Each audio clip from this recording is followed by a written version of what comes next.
ہے تو اللہ تبارک و تعالیٰ اس کو اس راستے سے اپنا قرب عطا فرما دیتا ہے، اس کو اس راستے سے عطا فرما دیتا ہے، اس کو اس راستے سے عطا فرما دیتا ہے۔ جیسے رسول اللہ صلی اللہ علیہ وسلم کی زندگی کے 4 حال ہیں۔ رسول اللہ صلی اللہ علیہ وسلم نے جیسے مثال کے طور پر حضور نے کبھی ہاتھ باندھا ہے، ناک کے اوپر باندھا ہے یا ناک کے نیچے باندھا ہے، کان تک ہاتھ اٹھایا یا کندھوں تک ہاتھ اٹھایا، سرکار اسلام نے زور سے بسم اللہ پڑھا یا کبھی سرکار نے آہستہ بسم اللہ پڑھی، سورہ فاتحہ کبھی بسم اللہ سے شروع کیا، کبھی بسم اللہ بغیر الحمدللہ سے حضور نے سورہ فاتحہ کو شروع کیا۔ حضور کے حالات مختلف ہیں، حضور کی احادیث کے ظاہری معنی کچھ الگ آتے ہیں، لیکن اس پر غور و فکر کیا جائے تو اس کے معنی کچھ اور حاصل ہوتے ہیں۔ حضرت سیدنا امام اعظم ابو حنیفہ نے حضور کی احادیث کو اپنے اس وقت کے معنوں کے لحاظ سے اور پھر معنی کہاں تک پہنچتے ہیں، اس معنی کا مقصود کیا ہوتا ہے، اس مقصود کے لحاظ سے آپ نے ایک مسلک عطا فرما دیا جس کو مسلک اہل سنت مسلک کے ابو حنیفہ کہتے ہیں۔ حضرت امام شافعی نے ظاہری حدیث سے جو معنی ہوتا ہے اس کو اپنا مسلک بنایا، اس کو طریقہ بنا دیا۔ حضرت امام مالک نے اس ایک طریقہ اپنا عطا فرما دیا، حضور کی احادیث سے ایک طریقہ چن کر ہمارے سامنے رکھ دیا۔ امام احمد بن حنبل نے ایک طریقہ چن کے ہمارے سامنے رکھ دیا۔ اگر 4 حصے ہوتے ہیں تو برابر ہوتے ہیں، صحیح ہوتے ہیں، 4 ہی خلفاء ہوئے۔ اللہ کو 4 کا عدد زیادہ پسند ہے، اس لیے 4 ہی سلسلوں کو علماء نے منتخب فرمایا۔ حضور کے بعد ہوئے یہ 4 سلسلے پیدا جو 4 فقہا کے سلسلے ہیں، لیکن پوری دنیا کے مسلمان اور اس زمانے کے تمام ائمہ اور علماء جب اتفاق کرتے ہیں تو انہی 4 کے طریقوں پر اتفاق کرتے ہیں، اگرچہ کہ ان سے پہلے بہت سارے لوگ فتویٰ دینے والے گزرے، بہت سارے تحقیق کرنے والے گزرے، بہت سے بڑے بڑے علماء گزرے، لیکن کسی کے پاس پورے مسائل جمع ہوئے نہیں تھے، پورے طریقے نہیں جمع ہوئے تھے کہ نئے آنے والے مسائل کو کیسے حل کیا جائے، نئے آنے والے مقامات کو کیسے سمجھا جائے۔ اس لیے اس وقت کے علماء نے ان 4 سلسلوں میں، 4 طریقوں میں امت کے لیے بھلائی سمجھی اور امت کو یہ 4 طریقے عطا فرما دیے۔ اب اللہ تعالیٰ کی مرضی بھی یہ ہے کہ میرے محبوب کی زندگی کا ہر معنی باقی رہے، ہر معنی باقی رہے اور ہر حدیث زندہ، ہر حدیث زندہ رہے۔ اس لیے 4 سلسلے ہو گئے، 4 فقہا کے سلسلے ہوئے۔ ایسے ہی مصطفیٰ جان رحمت کی طریقت کے 4 حالات ہیں تو اللہ تعالیٰ نے چاہا کہ یہ 4 کے 4 باقی رہے، اور 4 دیکھنے میں نظر آتے ہیں، نور ایک ہی نظر آتا ہے، نور ایک ہی نظر آتا ہے۔ اگر ایک لائٹ بیچ میں لگاؤ، ایک طرف سے ہرا کلر لگا دو، ایک طرف پیلا کا لگا دو، ایک طرف لال لگا دو، ایک طرف دوسرا رنگ لگا دو، چاروں طرف جس طرف سے دیکھیں گے روشنی ویسے ہی دکھائی دے رہی ہے، کبھی پیلی دکھاتی ہے، کبھی ہری نظر آ رہی ہے، کہیں سے سرخ نظر آ رہی ہے، کہیں سے گیرو کلر کی نظر آ رہی ہے، لیکن روشنی تو ایک ہی ہے۔ اگر اس روشنی کو بیچ میں سے ہٹا دو یہ رنگ کچھ بھی نہیں ہے، اگر روشنی لگا دو تو سارے رنگ دکھائی دیتے ہیں۔ یہ سارے رنگ اس لیے ہیں کہ وہ ایک روشنی کے رنگ ہے، مگر سب کی پہنچ اسی رنگ کے لیے، اسی روشنی کے لیے ہے، سب کی محنت اسی روشنی کے لیے ہے، سب کا قرب اسی روشنی کے لیے ہے، سب کے سب اسی چوکھٹ پر پڑے ہوئے ہیں، چاہے وہ قادری ہو، چاہے وہ نقشبندی ہو، چاہے سہروردی ہو، چاہے وہ کوئی اور سلسلہ ہو، سب کے سب کا مقصود وہ روشنی مصطفیٰ ہے، وہی معرفت مصطفیٰ ہے، وہی چوکھٹ ہے مصطفیٰ کی، اور سب کے دوڑ ادھر ہی ہے۔ اور جب سب دوڑتے ہیں تو سب ایک ہی دالان میں رہتے ہیں، سب ایک ہی رہتے ہیں، اور لڑتے کون ہے؟ مرید لڑتے رہتے ہیں، پیر سب ایک رہتے ہیں۔ مرید لڑ رہے ہیں، پیر سب ایک ہے، ہم نقشبندی ہیں، سہروردی ہیں۔ اچھا ناز کرنے والوں سے ذرا پوچھئے کتنا پڑھا بھائی؟ تیرے پیر سے تو نے کیا مقام حاصل؟ ایک بزرگ سے ان کا مرید کہہ رہا ہے، حضور میرا مقام کیا ہے؟ پر میں کیسے پہچانے گا تیرا مقام؟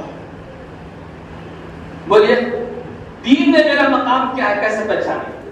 معرفت میں میرا مقام کیا ہے؟ آپ پہچاننا چاہتے ہیں؟ ارے بولو نا، آپ کو معلوم ہونا ہے کہ آپ کا مقام کیا ہے؟ ارے بولیے نہیں ہونا، ارے بولیے، برا مقام بولتے ہے، معلوم کرنا ہے۔ تو بزرگ فرماتے ہیں الصلاۃ امام الدین، نماز دین کا ستون ہے، اصل دین نماز ہی میں رکھا ہوا ہے۔ فرمایا 2 رکعت نماز پڑھ لے، دیکھ لے تیرا خیال کہاں ہے، تو کہاں ہے، کدھر گھوم رہا ہے، جہاں تو ہے تیرا مقام وہی، جہاں تو ہے تیرا مقام وہی ہے۔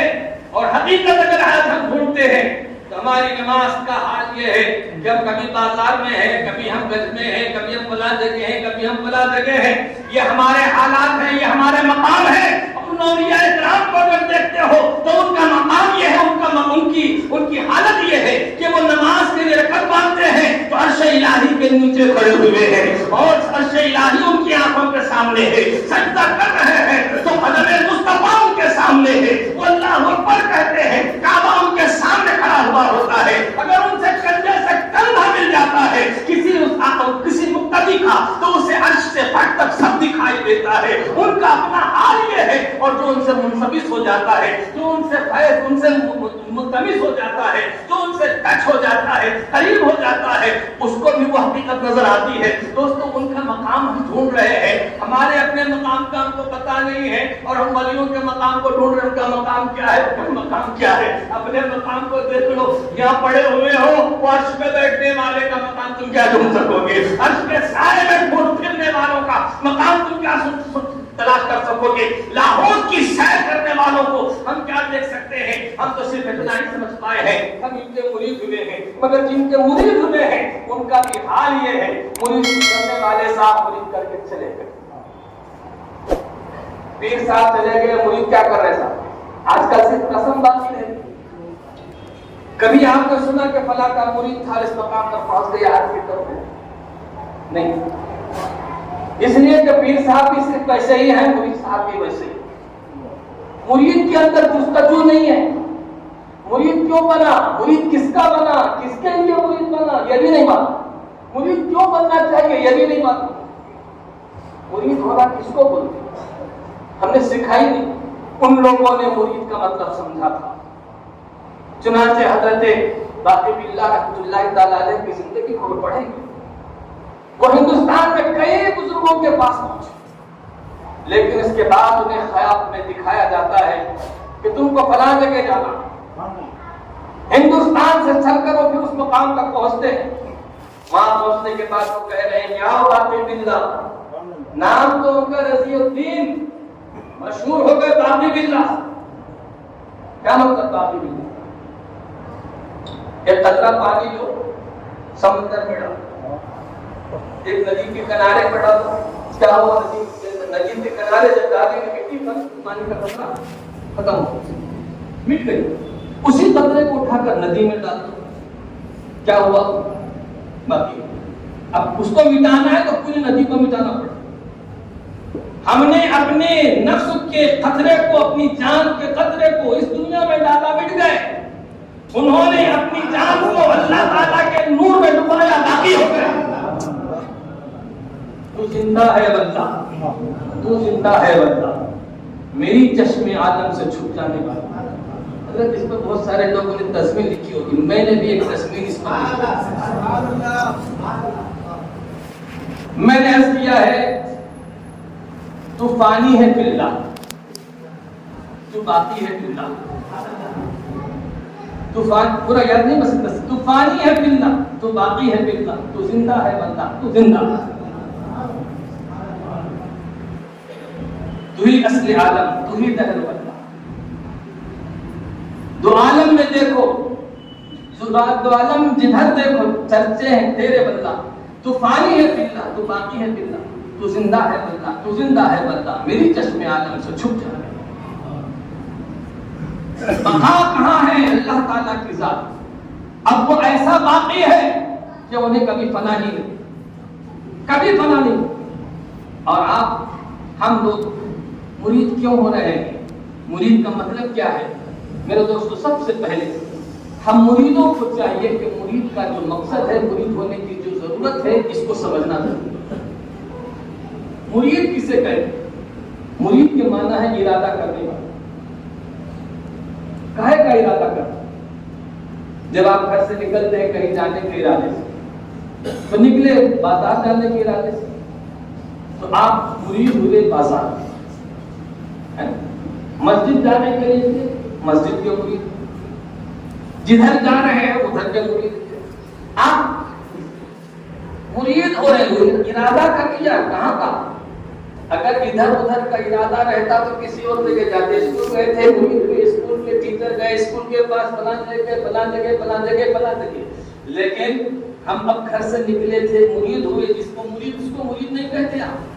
وہ فلاں ٹیچر کے پاس گئے, اس کو مرید نہیں کہتے. فلاں لیکچرر کے پاس گئے, اس کو مرید نہیں کہتے. آپ جب کسی کالج میں پڑھ رہے ہیں تو اس کو اپنے آپ مرشد نہیں کہتے, اس کو اپنا پیشوا نہیں مانتے, اس کو اپنا استاد نہیں کہتے, اس کو اپنا مرشد نہیں مانتے, مرشد نہیں کہتے, اس کو اپنا پیر, اس کو اپنے آپ کو اس کو مرید نہیں کہتے.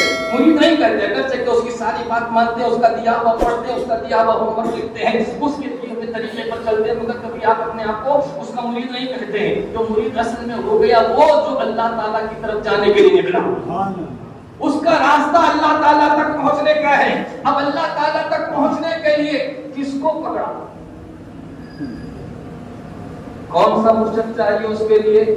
جو بے نمازی ہے, جو خود ہی نماز نہیں پڑھتا تو تم کو. اس لیے کہ اللہ تعالیٰ نے اپنے بارگاہ میں پہنچنے کے, اس تک پہنچنے کے لیے بہت سے راستے, 1,24,000 انبیاء اکرام اس نے بھیجے, 1,24,000 راستے رکھے اس نے, مگر سب بند کر دیے.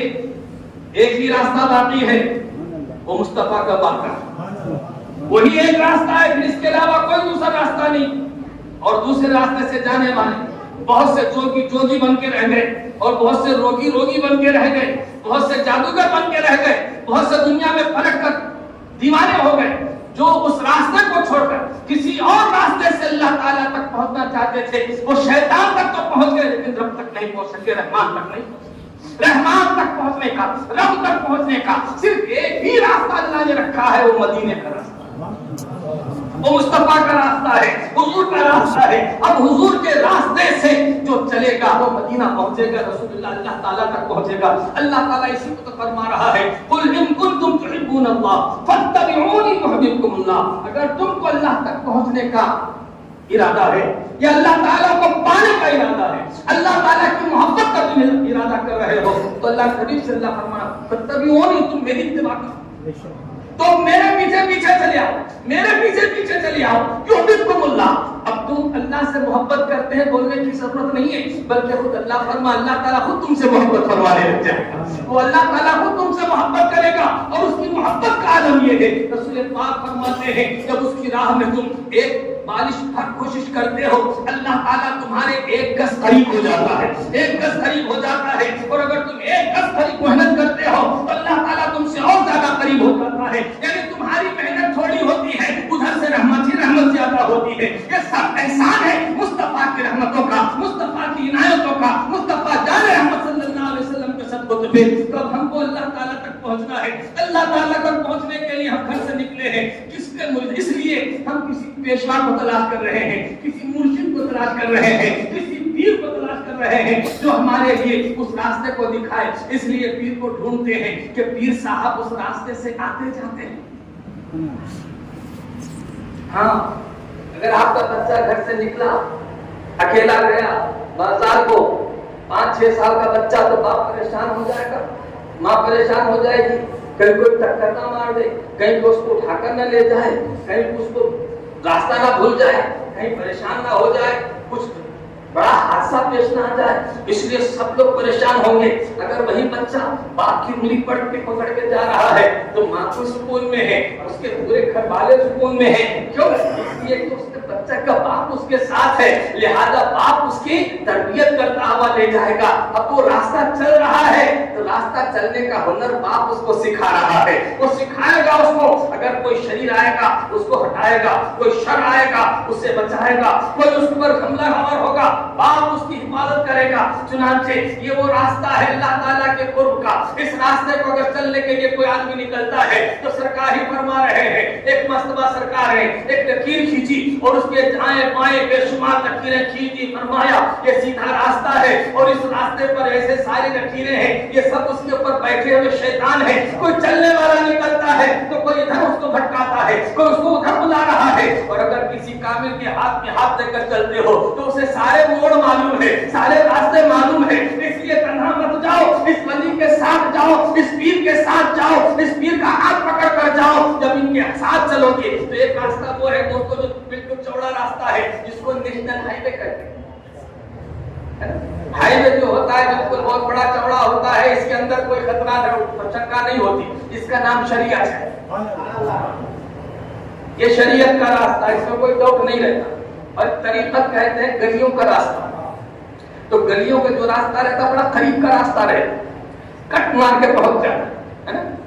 ادھر سے اس کے پیچھے سے کٹ مارا وہ بڑے سامنے نکل گیا. اب دیکھنے والا دیکھتا ہی رہ گیا، میں تو آ رہا تھا اس کو، میں وہاں دیکھا تھا، اب یہ میرے سامنے جا رہا ہے. تو یہ طریقت کا راستہ ہے، گلیوں کا راستہ ہے، کٹ مار کے جانے کا راستہ ہے، آگے بڑھنے کا راستہ ہے. تو اب اس راستے پر ہر آدمی نہیں چل سکتا، گلی کوچے کے راستے پر عام آدمی نہیں چل سکتا. اس لیے دیکھے دکھائے ہوئے کی ضرورت ہے، وہاں مشاق کی ضرورت ہے، جاننے والے کی ضرورت ہے. اس جاننے والے کا اگر ہاتھ پکڑ کر چلتے ہیں تو کہیں کا نہیں رہتا. اگر کہیں اگر اس کو کسی پیر کو نہ پاؤ، کسی پیر کے بغیر سوچے گا نہیں میں نماز پڑھ کے پہنچ جاؤں گا، میں اپنی محنت سے پہنچ جاؤں گا، فلاں کر کے چلا جاؤں گا، کسی گلی سے بھٹک کر پھر واپس گھر کو آ جائیں گے، کسی گلی سے بھٹک کر پھر گھر کو واپس آ جائیں گے. ایسی واپس ہو جا سکتی ہے. اس لیے راستہ پورا طے کرنا ہے تو کسی جانکار کی ضرورت ہے. مرشد کے معنی ہے ہدایت دینے والا، رشد کرنے والا، راستہ دکھانے والا، ہدایت دینے والا. مرشد جو ہم نے مرشد کو اپنایا ہے تو کیسا مرشد چاہیے؟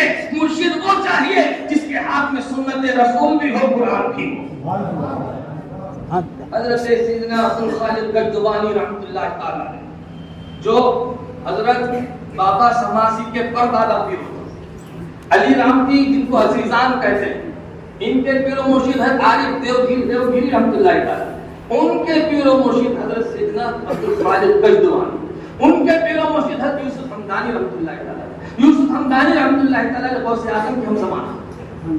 آپ نے حضرت غوث پاک کے زمانے کا واقعہ سنتے ہوئے ابن سقا کا نام سنا تھا، ہے نا. وہ گیا تھا حضرت غوث پاک کے ساتھ ایک ولی کے پاس اور پوچھا تھا کہ میں ایسا سوال کروں گا کہ وہ جواب نہیں دے سکیں گے، ایسا سوال کروں گا کہ وہ جواب نہیں دے سکیں گے. اور جواب نہیں دے سکنے کے لیے وہ 4 ساتھی گئے تھے. غوث پاک اس میں ایک تھے اور ایک اس میں تھے اور ایک تھا اس میں سے ابن سقا تھا. ابن سقا بھی سوال کرنے پہنچا، بولا کہ ان کو میں آج یاد دلا دوں گا. ایسا قابل طرف بن کر گیا اور ان سے پوچھتا ہے کہ ویسا تو فلاں کیا جواب ہے، فلاں کا سوال. وہ سوال کا دہراتا اس سے پہلے ہی غوث نے اس کے تمام سوال اس کو پڑھ کر سنا دیے اور اس کا جواب بھی دے دیا. اور پھر ساتھ میں یہ بھی فرما دیا کہ میں دیکھ رہا ہوں تو کافر ہو کے مرنے والا ہے. جیسے اس بزرگ نے اس کو فرمایا تھا وہ غوث زمان تھے، وہ حضرت یوسف حمدانی رحمۃ اللہ تعالی علیہ کے پاس بھی آیا تھا اور حضرت یوسف حمدانی سے اس نے سوال کیا تھا. تو آپ نے فرمایا تھا تو سوال کرنے سے پہلے میں جواب دے دیتا ہوں. آپ نے اس کے جواب دے دیا اور فرمایا ابن سقا تو کافر ہو کے مرنے والا ہے، کافر ہو کے مرنے والا. اس کے کافر ہو کے مرنے کا تذکرہ فرمایا. تو یہ حضور غوث پاک کے ہم زمانہ بزرگ ہیں اور ان کے مرید حضرت عبدالخالق گجدوانی رحمۃ اللہ تعالی علیہ. عبدالخالق گجدوانی رحمۃ اللہ تعالی علیہ اپنے مریدین کی جو تربیت فرماتے تھے، اپنے مریدین کے لیے جو ہمیشہ وہ فکر مند رہتے تھے، کہتے ہیں وہ رجسٹر لکھتے تھے، مریدین کا رجسٹر لکھتے تھے اور سب کے نام پڑھ کے ان کے لیے دعا فرماتے تھے اور ان کے لیے ہدایت کے ہمیشہ ہدایت فرماتے تھے، ہمیشہ ہدایت فرماتے تھے. ان کے لیے فرماتے تھے کہ تم اگر اس راستے پر چل رہے ہو تو تم کو پیر کی نصیحت پر عمل کرنا ہے، پیر کے ساتھ رہنا ہے. حضرت یوسف حمدانی رحمۃ اللہ تعالی علیہ کے پاس آپ پہنچ رہے ہیں. حضرت عبدالخالق گجدوانی رحمۃ اللہ تعالی علیہ اس وقت تک وہ عالم دین ہو چکے ہیں، حافظ قرآن ہو چکے ہیں، کئی منازل وہ طے کر چکے ہیں. پھر اس کے بعد جب حضرت یوسف حمدانی کے پاس پہنچ رہے ہیں تو آپ نے ان کو خطاب عطا فرمایا اور اسی وقت آپ نے ان کو ہدایت کے بہت سارے پورا کامل فرما دیا، ایک نظر ڈالی اور پورا مکمل فرما دیا. لوگ کہنے لگے ایک ابھی آیا اور ابھی تیار ہو کے چلا گیا. فرمایا تیار ہو کے آیا تھا، تیار ہو کے چلا گیا، پورا تیار ہو کے آیا اس لیے تیار ہو کر چلا گیا. تو ہم نے پیر صاحب کو ڈھونڈا. حضرت سیدنا عبدالخالق گجدوانی فرماتے ہیں میرے ایک ہاتھ میں شریعت ہے اور ایک ہاتھ میں مصطفیٰ کی سنت ہے، میں ان دونوں کو تھامے ہوئے چل رہا ہوں. پیرانے نقش بند کی اگر زندگی آپ ڈھونڈیں گے آج سے لے کر حضرت سیدنا ابوبکر صدیق سب کا ایک سب سے زیادہ جو چیز ان کے پاس پائی جاتی ہے وہ سنت پر زندگی گزارنا. حضرت غلام یحییٰ پاشا رحمۃ اللہ تعالیٰ علیہ آپ یہاں آتے تھے, مسجد میں آ کے رہتے تھے, کسی کے گھر میں ہی آتے تھے, اپنا بستر آپ لے کے آتے تھے, اپنا کام آپ کرتے تھے, کسی کی خدمت پہ کبھی محتاج نہیں رہتے تھے. تم نے اگر ان کو دیکھا ہے تو سمجھو کہ تم نے بہاؤالدین نقشبند کو دیکھا ہے. واہ واہ واہ سبحان اللہ. یہ عاجزی حضرت سیدنا بہاؤالدین نقشبند فرماتے ہیں, جب میں حضرت سیدنا بابا سماسی رحمۃ اللہ تعالیٰ علیہ کے پاس پہنچا تو جو چیز مجھے سب سے پہلے ملی, جو چیز سب سے پہلے اس بارگاہ سے عنایت ہوئی, وہ مجھے میرے اندر عاجزی اور انکساری. چنانچہ حضرت سیدنا عبد الخالق گجوانی رحمۃ اللہ تعالیٰ علیہ کے پاس ایک آدمی آیا اور بڑا اوپر سے دیکھا تو اچھا لباس پہنا ہوا, عربی لباس پہنا ہوا, خوبصورت آیا اور آپ کے پاس بیٹھ گیا. اب فیس بدلنا تو لوگوں کی عادت ہے نا, پہلے وہ بدلتے تھے اب یہ بدلتے ہیں. تو آیا آپ کے سامنے بیٹھ گیا, کہنے لگا کہ حضرت اللہ کے رسول کا یہ ارشاد ہے کہ اتقوا بفراست المؤمن, اس کا مطلب کیا ہے؟ فرمایا اس کا مطلب یہ ہے کہ تو اپنے اندر جو کفر کی زنار باندھ کے بیٹھا ہے نا, عیسائی تھا, گلے میں وہ سلیب ڈالا ہوا تھا, فرمایا اس کو توڑ اور کلمہ پڑھ تو مسلمان. کہنے لگا میں تو حضرت مسلمان ہوں, میں دیکھ رہا ہوں میں لباس پہنا ہوں. فرمایا اپنے مریدی سے کپڑے اتار. جب اسے کپڑے اتارے گئے تو اس کے اندر وہ زنار نکلا, وہ دھاگا جو ڈال کے سکرام لپٹتے دیکھی, بنیے لپٹتے برہمن کو لپٹتے, اس کا نام زنار ہے, جو ایسا ڈالتے ہیں. اور یہ جو سلیب ڈالتے ہیں اس کو بھی زنار ہی کہتے ہیں. تو زنار جو اللہ کا رسول کا حکم یہ ہے کہ تقوا بفراست المؤمن, یعنی مومن کی فراست سے, فراست ایمانی سے ڈرو, بچو, کیونکہ وہ اللہ کے نور سے دکھتا ہے.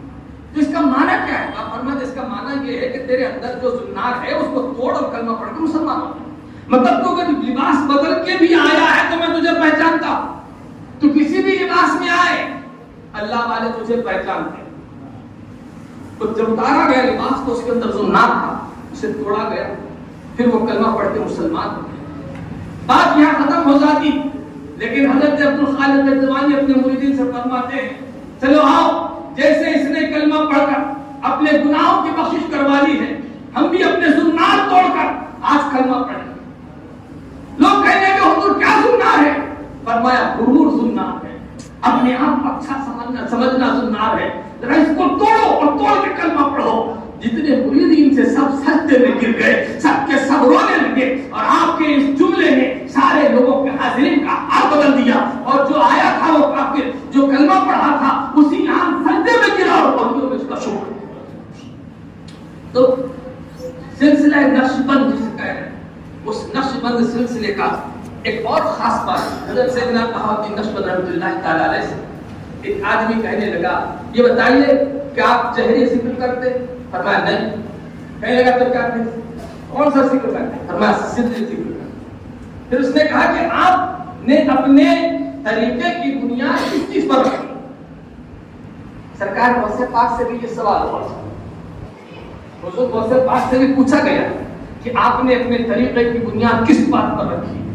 اور یہی بات ایک دن حضور کی بارگاہ میں ایک آدمی پہنچا, کہنے لگا یا رسول اللہ آپ نے اپنے اس دین کی بنیاد کس بات پر رکھی, اپنے رسالت کی بنیاد کس بات پر رکھی؟ تو سرکار نے فرمایا تھا کہ میں نے اپنی رسالت کی بنیاد صدق پہ رکھی, صدق پہ رکھی, سچائی پہ رکھی. حضور غوث پاک سے جب پوچھا گیا تو آپ نے فرمایا میں نے اپنے ولایت کی بنیاد صدق پہ رکھی. اور یہ برتر مصطفیٰ ہے, یہ برتر مصطفیٰ حضور کی ذات کا سایہ. اور یہی سوال حضرت نقشبند سے ہوتا ہے. آپ فرماتے ہیں ہم نے اپنی بنیاد خلوت در انجمن میں رکھی. خلوت در انجمن مطلب یہ کہ انجمن میں بیٹھے ہوئے ہیں, لوگوں میں بیٹھے ہوئے ہیں, لوگ سمجھتے ہیں کہ لوگوں میں شریک ہیں, لوگ دیکھ رہے ہیں کہ کام کر رہے ہیں, لوگ دیکھ رہے ہیں کہ فلاں کام کر رہے ہیں, فلاں سے بات کر رہے ہیں, لیکن اگر اندر دل کو جھانک کر دیکھو یہ دل اللہ سے لگا ہوا ہے, رسول سے لگا ہوا ہے, محبت اس کی طرف لگی ہوئی ہے. دیکھو تو ہاتھ ہمارا کام کر رہا ہے، دل ہمارا اپنے محبوب کے پاس رہتا ہے۔ ایک بزرگ سے کسی نے بزرگ نے اپنے مرید سے پوچھا، اچھا یہ بتا مسلمان کا دل کہاں رہتا ہے؟ تو بولے حضور لیفٹ سائڈ میں رہتا ہے۔ تو بولے تو کافر کا دل بھی رہتا ہے، اسے مسلمان کی کیا مطلب ہے؟ کہنے لگا حضور پھر؟ بولے مسلمان کا دل، مومن کا دل اپنے محبوب کے پاس رہتا ہے، اپنے محبوب کے پاس رہتا ہے۔ مرید صادق وہ ہے جس کا دل اس کے پیر کے پاس رہتا ہے۔ مرید صادق وہ ہے جس کا دل پیر کے ساتھ رہتا ہے۔ اب پھر جو عارف ہے اس کی کیا رہتا ہے؟ فرمایا اس کا دل کہاں رہتا ہے؟ بولے اس کا دل کہیں آتا جاتا نہیں ہے، جو محبوب ہے آ کے اس کے دل میں رہتا ہے۔ حضرت سیدنا جنید بغدادی رحمۃ اللہ تعالی علیہ ایک موقع پہ فرماتے ہیں 20 سال تک میں نے اپنے دل کی حفاظت کی، اور پھر 20 سال میرا دل میری حفاظت کرتا رہا۔ اب یہ حال ہے کہ نہ دل کی مجھے خبر ہے نہ مجھے دل کی خبر ہے۔ تو یہ کیا مطلب ہے کہ 20 سال دل کی حفاظت کیا، دل میں کسی غیر کو گھسنے نہیں دیا، کسی کی محبت آنے نہیں دی۔ جب کسی کی محبت سے میں نے دل کو بچایا تو اللہ نے بھی اپنی محبت معرفت میرے دل میں فرما دی۔ اب یہ دل میری حفاظت کرنے لگا، یہ دل میری حفاظت کرنے لگا۔ اب میں اس میں اتنا فنا ہو گیا ہوں کہ اب دل میں بن گیا اور میں دل بن گیا، محبوب میں ہو گیا اور میں محبوب ہو گیا۔ اب یہ مقام وہ ہوتا ہے جہاں اس کو دیکھ لیتا ہے تو کہتا ہے لا الہ الا اللہ محمد رسول اللہ۔ جب بندہ کوئی کافر اسے دیکھ لیتا ہے لا الہ الا اللہ محمد رسول اللہ، کوئی عام آدمی اس کو دیکھ لیتا ہے، اس کی زندگی بدل جاتی ہے، اس کی ایک نگاہ پڑ جاتی ہے تو اس کی زندگی سمجھ جاتی ہے، اس کی ایک نگاہ سے دل کے کالا پن دور ہو جاتا ہے اور نور الہی، نور معرفت اس کے دل میں سما جاتا ہے۔ میرے دوستو وہ مقام ہے مقام ولایت۔ ہم چلے تھے پیر سے مرید ہونے کے لیے اور راستے میں بھٹک کر کہیں دور آ گئے۔ میرے دوست ہم سب پہلے پیر کو ڈھونڈنے کے لیے نکلے ہیں تو ذرا سوچئے جس پیر کو ڈھونڈ رہے ہیں کہاں جانا ہے، راستہ کیا ہے؟ اللہ تک پہنچنے کے لیے ہم پیر کو ڈھونڈ رہے ہیں۔ اگر کسی اور جگہ جانا ہوتا تو ہم مخدوم صاحب سے بولتے حضرت پاک کا پتہ دے دو میں چلے جاتا ہوں، حضرت بتا دے دیتے، فون نمبر دے دیتے، ہم پہنچ جاتے۔ لیکن یہاں فون نمبر نہیں ملتا، یہاں تو آپ کو جا کے پہنچنا ہے اللہ تعالیٰ۔ یہ صرف فون نمبر اور صرف کتاب سے نہیں پہنچ سکتے۔ کتاب پڑھنے والے بہت سے کتاب پڑھتے نکل گئے، جن کو آپ بھی پہچانتے ہیں میں بھی پہچانتا ہوں۔ یہ سب کتاب پڑھنے والے تھے۔ جو کوئی پیر کو گالی دے رہا ہے غوث پاک کو گالی دے رہا ہے، غوث پاک کا گستاخ بن گیا، غوث پاک کے نیاز کا گستاخ بن گیا، ولیوں کی شان میں گستاخی کر رہا ہے، یہ سب کتاب والے ہوتے ہیں۔ کتاب پڑھ کے وہ ہو گئے، اگر ویسے ہی کتاب پڑھنی ہے تو کوئی کتاب پڑھنے والا سچے راستے پر پہنچ جائے گا، کوئی ضروری نہیں۔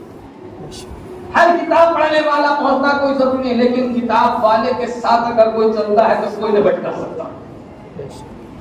یہ اولیاء اللہ کتاب والے ہیں، ان کی ضرورت ہم کو اس کی ضرورت ہے، اس لیے کہ اس کے پیچ و خم وہ جانتے ہیں، اس کے بارے میں انہیں معلوم ہے، یہ راستے ان کو معلوم ہیں۔ اب ہم چلے راستہ ڈھونڈنے کے لیے تو ایک ایسا پیر چاہیے جس کے ہاتھ میں سنت مصطفیٰ ہو، شریعت مصطفیٰ ہو، جس کے ہاتھ میں یہ دو ہیں، وہی ہمارے لیے صحیح رہبر ہو سکتا ہے۔ اور پھر اس کے بعد ایک چیز ضروری یہ ہوتی ہے کہ جس کو پیر بنا رہے ہیں وہ پیر ہمارے لیے دستگیر بھی تو ہو، پہچان کا بھی تو ہو، ہماری وہاں پہنچ بھی تو ہو۔ جس پیر تک پہنچ نہیں سکتے اس پیر کے مرید کیسے ہو؟ جس پیر کے مرید ہوئے اس کو خبر ہی نہیں کہ تم کیا ہے، کہاں ہے، فائدہ کیا؟ مرید ہوئے پتہ ہی نہیں کیوں مرید ہوئے، اس سے کیا ملنے والا؟ مرید ہوئے ہیں تو پتہ ہونا چاہیے کہ ہمارا مقصد کیا ہے، مطلوب کیا ہے، اور اس کے لیے کوشش کرنا چاہیے، اس کو پانا چاہیے۔ اگر صرف نام کے رسم کے مرید ہو گئے تو ایسے بہت سے لوگ ہیں جو ہو جاتے ہیں لیکن کسی کو کچھ نہیں ملتا، جو پیر میں کھو جاتا ہے، جو پیر کا ہو جاتا ہے، اللہ تعالیٰ اس کو پیر کے صدقے میں مغفرت فرما دیتا ہے، اور جب پیر پکا ہوتا ہے تو اس کا مرید بھی پکا ہوتا ہے۔ حضرت عبدالخالق بیتبانی رحمۃ اللہ تعالیٰ علیہ کا واقعہ سناتا ہوں، جھوٹ میں درود پڑھ پڑھتے ہیں۔ اللہم صلی وسلم وبارک علی سیدنا و مولانا محمد وآلہ وصحبہ وسلم۔ سلام علیکم یا سیدی یا رسول اللہ۔ آپ ہمیشہ تنہائی میں رہتے ہیں،